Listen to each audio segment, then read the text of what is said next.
Happy Wednesday. So, I have a lot to talk about today. I think the last time I documented my weigh-in, I think the video said that it was published 13 days ago, so roughly about 2 weeks.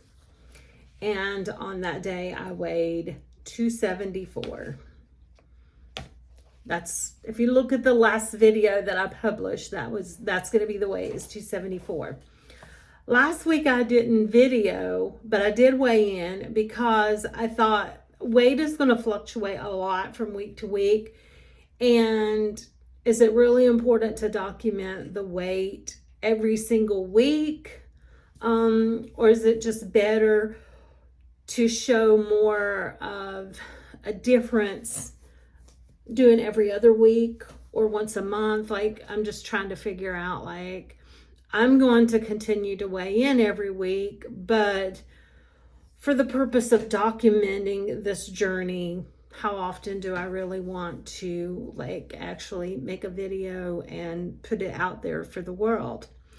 But I had some very enlightening realizations in the last 2 weeks. So my last weigh-in that I published was 274. Last Wednesday, my weigh-in was 277. So that was up 3 pounds from a Wednesday to a Wednesday. Today, when I weighed in, my weight was 280. That is a 6-pound weight gain in 2 weeks. That is significant, and that is definitely way too much of a weight gain not to be addressed. Like, this has to be addressed immediately. ASAP stat.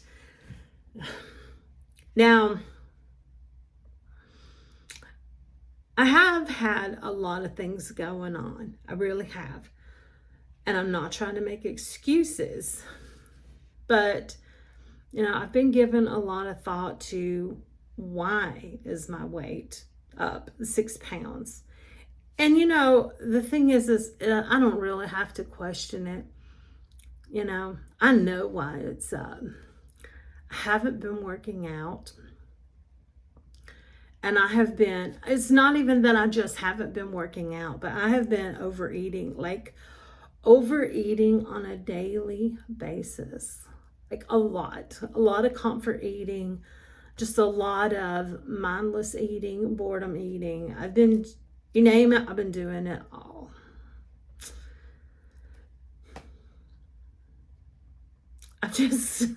Am I disappointed in myself? I am disappointed in myself. That's a lot. That's a lot of overeating, and that's a lot of weight gain in 2 weeks. Because you think a healthy rate of losing weight is 1 to 2 pounds a week. So that means in the last 2 weeks, I have gained more than what a healthy, sustainable weight loss would be. That is ridiculous. And I'm not trying to, like, step on anyone's toes or get in anyone's feelings about the body positivity or the healthy at any size movement. You know, whatever anyone believes, you know, they're entitled to have their beliefs and their feelings. But I can, in regards to those phrases, healthy at any size, or, you know, body positivity, I can tell you for myself on no uncertain terms that at this size, I am not healthy. I am far from healthy. And as far as being positive toward my body at this size, there is no way that I can be positive about my body at this size. It hurts me physically to move. It is just, My body was not designed to be this size. And it is really like taking a toll on my body. It is wreaking havoc on my body being this size. And I cannot be positive about the physical and the physiological effects that this is doing to me, that I'm doing to myself, being this size. Like, I have uncontrolled hypertension, which is high blood pressure that my medical doctor cannot control. I am on 3 medications currently for my blood pressure, and it still stays on the high side. And my doctor says all the time, over and over and over, you have got to lose weight. You have got to start exercising and moving your body, or this condition will kill you. It's a matter of, if I don't make changes to the condition that my body is in, I'm killing myself. How can I ever be positive about that? Like, what I'm doing to myself? And how can I ever say that, yes, people can be healthy at any size? I'm sure they can. But for me personally, this is not healthy. This is very unhealthy, and it is life-threatening. This has to be addressed. Now, in regards to a lot of why I'm overeating, there is a huge correlation between obesity and depression. I mean, all the facts, all the data is out there. All you have to do is just look it up. Now, several years ago, I was diagnosed by an actual therapist, a licensed therapist, with depression, generalized depression, PTSD disorder, bipolar disorder, and I have adult ADHD, but she basically said that's just kind of falls under the umbrella of the PTSD, because anyway, it's a crazy thing, but my actual diagnosis is depression, bipolar disorder, and PTSD. And every year, especially during the winter time, it gets significantly worse. It's called seasonal affect disorder. It's very common and extremely, seasonal affect disorder is primarily peaked. Like, there's usually a huge uptick in cases during the winter months. The days are shorter, there's less sunshine, cold weather, we don't really get out of the home much, don't get out, aren't able to really do a lot. And then there's the holidays at the end of the year that kind of kick off the winter season. So depression is commonly on the rise around this time of year, and I really tend to suffer from it more so than I do throughout the rest of the year. And when you have depression, there's like this crazy cycle. You tend to let yourself overeat or comfort eat because you're depressed and you have no motivation. When you overeat and comfort eat, and then you feel terrible because you're bloated, you're full, you just like knocked out an entire pack of Oreos, then your depression seems to be a little more increased, because now you're like, wow, I feel terrible. Why did I do this to myself? I can't believe I did this. You kind of tend to shame yourself a little, which kind of makes your depression a little more you know, a little more on the increase. And it's just a constant battle between I eat because I'm depressed because I overeat. And those are facts. I do that. I have been overeating, obviously, a lot recently. 6 pounds worth in the last 2 weeks, to be, specific. But, and that is facts. I do that myself. I have a bad day where I have no motivation. I have no desire to do anything. I don't even want to get out of bed. And I just eat because there's nothing else that I can find joy in doing throughout the day. And then you beat yourself up, and I beat myself up. I'm like, why? Sorry about that. I have this stupid alarm set on my phone every day at 10:30 so that I know that it's time to start getting ready for work. And I always start filming and forget that I have that alarm on. So apologies. But anyway, I'm back to beating myself up. So I beat myself up. Why did you do that, Tina? You knew better. You should do better, be better, do better, know better, But then, and those are facts. Like, I overeat because I'm depressed. I'm depressed because I overeat. It's just, I get caught in that cycle like everyone else. But then I feel wrong about saying that because it feels so easy to use depression as a crutch.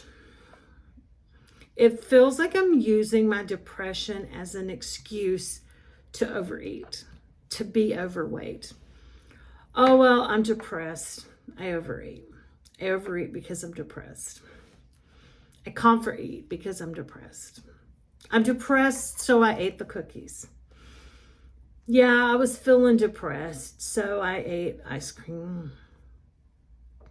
And it just feels like it's an easy out, And I'm not diminishing the seriousness of depression. I'm not diminishing the impact that depression has. It affects my life every single day. I have to live with depression. I have good days. I have bad days. I have amazing days. And then I have some days that I just want to fucking quit because I'm done with it. But I can't. I know better than that. I have children that I love. I have a husband that I love. I have these huskies that I love. And I have amazing grandchildren that I love. So I can't quit. I just have to remind myself that I have every good reason to go on. And I make myself go on. So in relation to dealing with the depression and my weight, I feel like it's always been easy to use depression to just kind of excuse the fact that I'm overweight. I was in an abusive relationship. I did a lot of comfort eating. I started gaining weight. That's when I first started gaining weight years ago. Then I was in a very toxic relationship emotionally. And I felt bad about myself. And I always felt like I had no value.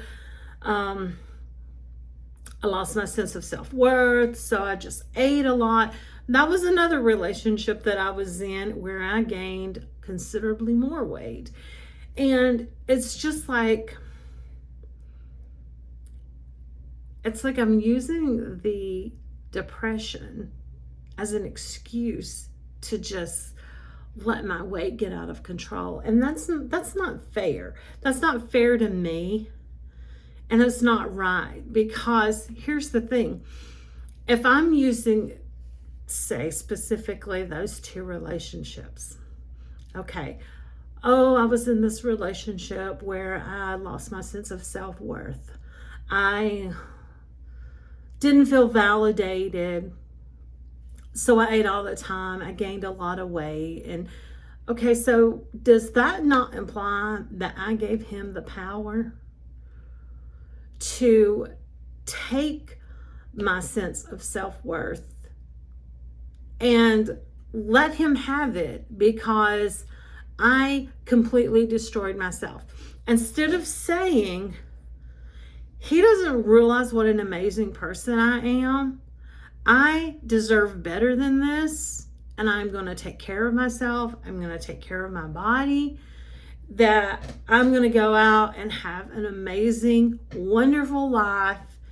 I'm going to look amazing, I'm going to feel amazing, and I'm going to do amazing things without him.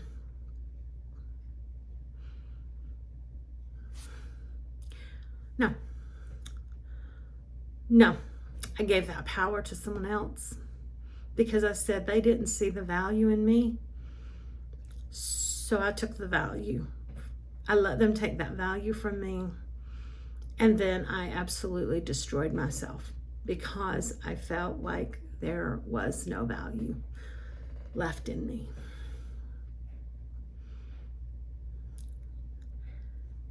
I didn't deserve that. My body didn't deserve that. My life didn't deserve that. But most importantly, he didn't deserve that. He didn't deserve that power. He didn't deserve, because I'm going to tell you something, a person like that doesn't care about me. He doesn't care about how he made me feel or the fallout of like what he did to me. So he's off living his life, and he never, ever, ever gave a second thought to that while I was eating all the Oreos, eating all the ice cream, and just destroying my body and sinking further and further and further into a depression. So that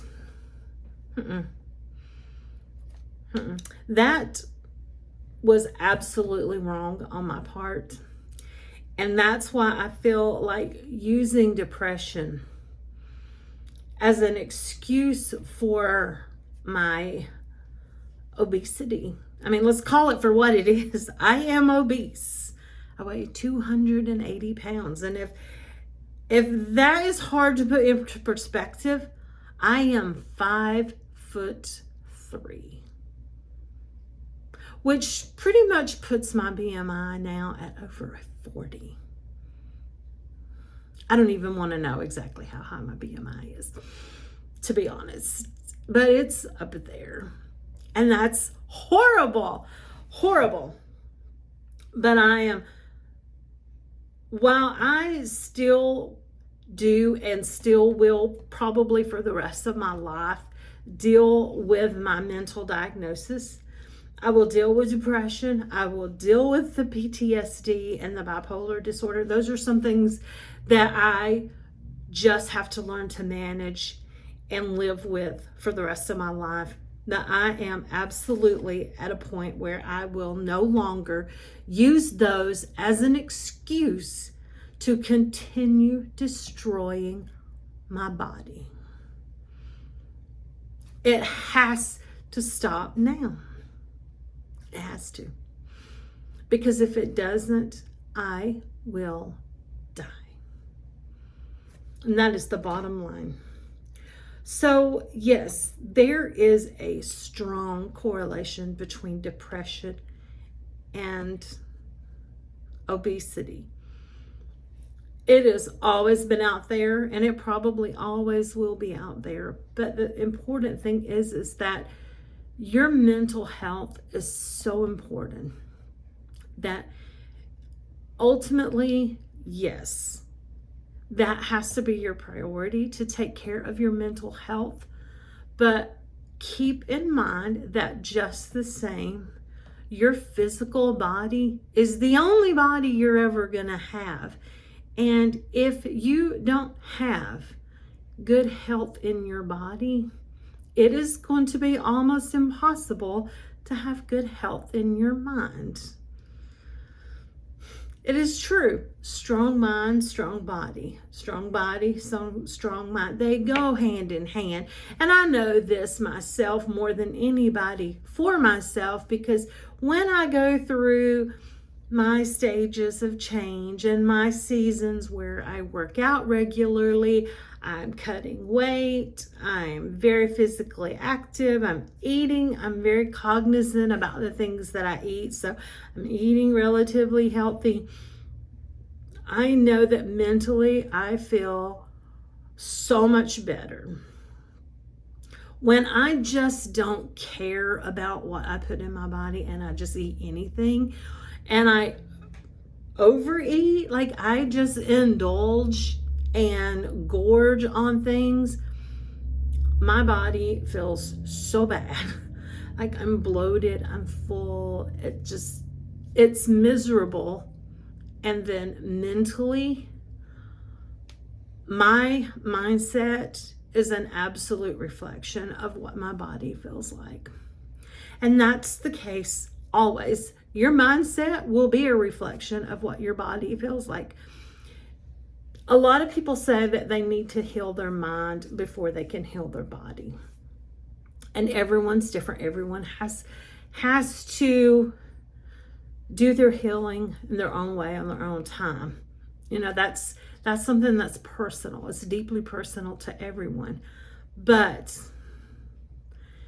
there is so much data out there that if you start, the sun's coming in on me, if you start healing your body and start working on your body, I promise you that your mind is going to follow suit. It is going to improve. So one of the best, most guaranteed ways to ever heal your mind is to start by healing your body. And this is the place where I am at right now. 6 pounds of weight gain in 2 weeks. That is ridiculous, and it is absolutely inexcusable. Inexcusable. I can't. Like, this has to be addressed and it has to be dealt with immediately. So, hopefully, no, I'm not even going to say hopefully, because that is definitely not the right mindset to take care.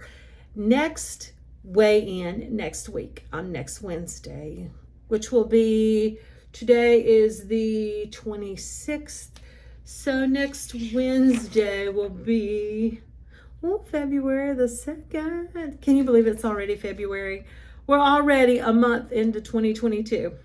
Okay, February the 2nd, I'm going to see a drop in this weight. I'm going to see a drop in this weight. I'm going to manifest that to happen. And I'm not only going to manifest it to happen mentally, I'm going to bust my ass off and I'm going to make it happen, because I have to. This is way too out of control, and I am way too unhealthy right now to ever allow myself to stay in this place. Can't do it. So anyway, with that being said, I just wanted to say, and I'm not just making, the whole, catch all be all. I have depression. So many people, like, depression is so easy to use as a crutch.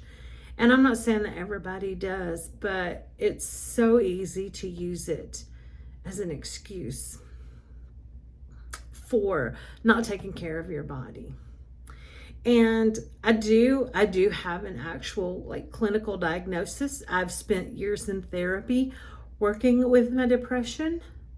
And also, like, since 2022 or since 2020, the world has changed. We've all had to go through a lot, like, mentally, You know, we've faced a lot of unprecedented stress and things that we've never even imagined in most of our lifetimes. And so it's been rough.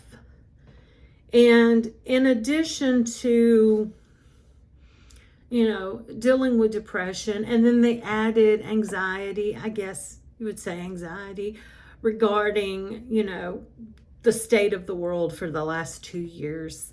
In 2021, you know, I've had a lot of other things outside of just my regular depression to deal with that have like compiled on me. I had my injury in April of 2021, which has been 9 months now. It'll be a year in April.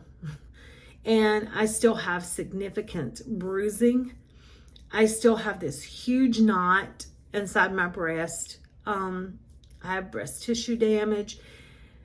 My medical doctors, they still can't understand why it's not healed up on its own. They just keep repeating sonogram, ultrasound of my breast, ultrasound after ultrasound, CT of my chest, mammogram. They just keep repeating the same test over and over because they can't understand why almost a year later it still hasn't healed. And they keep talking about, well, you know, we may have to go in and surgically remove the knot. Like, we don't understand why it's not absorbing back into the body. Like, there's just so many variables with that, which has caused a lot of extra stress. Plus, not to mention, you know, ever since the accident, you know, I have this huge knot in my breast and a lot of bruising. So my right breast has been kind of deformed.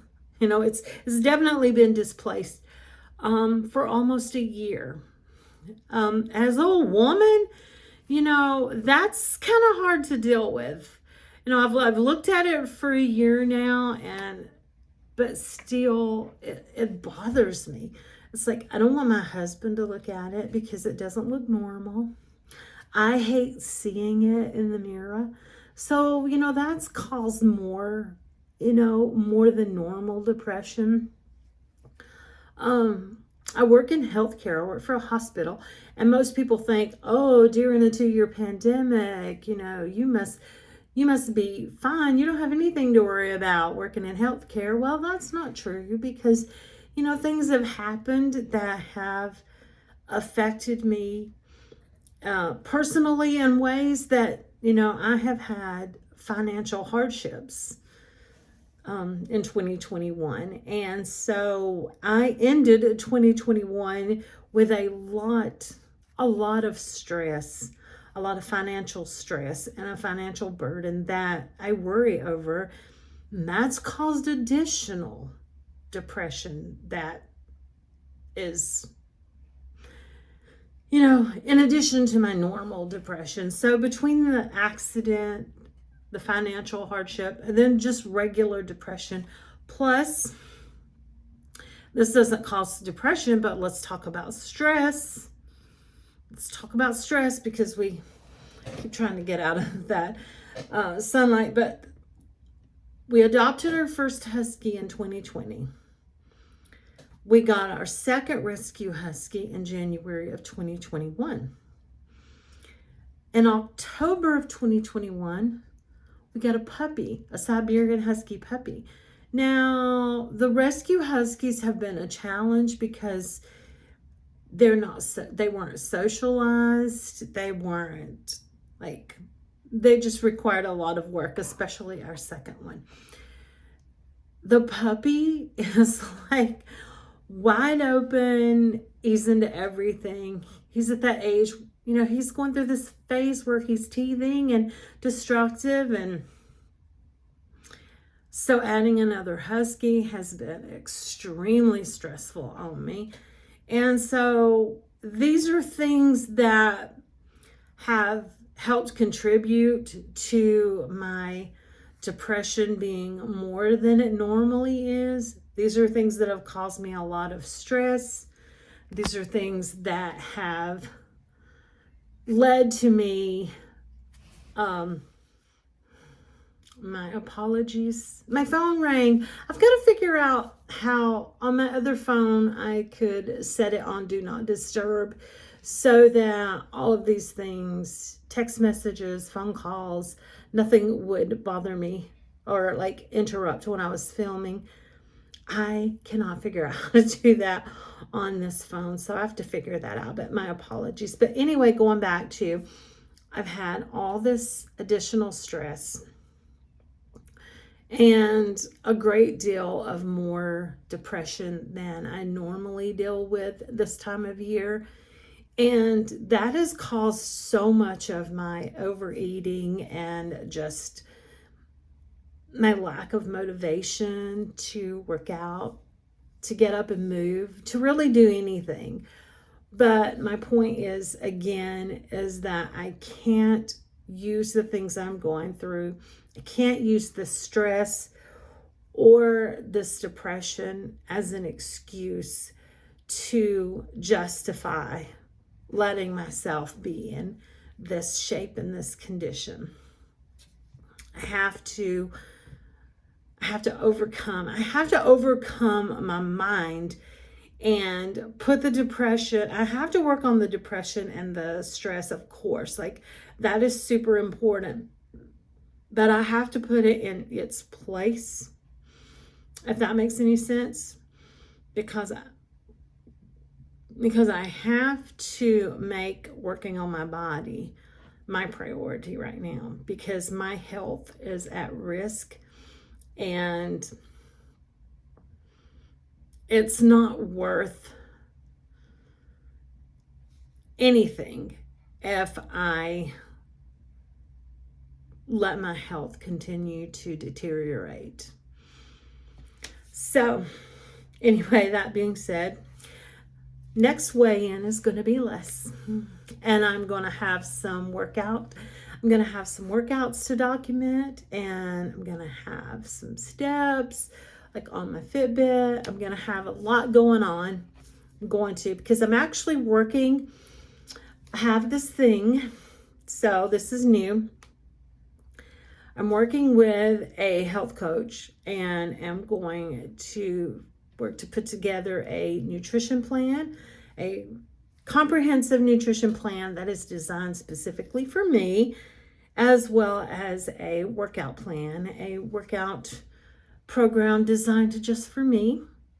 So I'm excited about that. So working on getting that in place, and then be getting that started soon. And I really want to get back to doing Zumba. I have been feeling like I'm ready to start doing Zumba again, although I just haven't done it yet. I haven't pulled the trigger yet, but I've got to do that. So anyway, we'll see what glorious things we have to discuss, and how much weight loss we have to document on the next video. So if you've made it all the way through to the end, despite all of my alarms and phone calls and every interruption under the sun, thank you so much for taking the time to watch this video. I hope you will subscribe and follow me along, or join me even on this journey to better health and wellness. Let's talk about better health overall, better mental health and better physical health. Let's call it optimal health. Let's be on a journey to optimal health. So I'd love to have you join me, and I hope that you have an absolutely amazing day. Bye.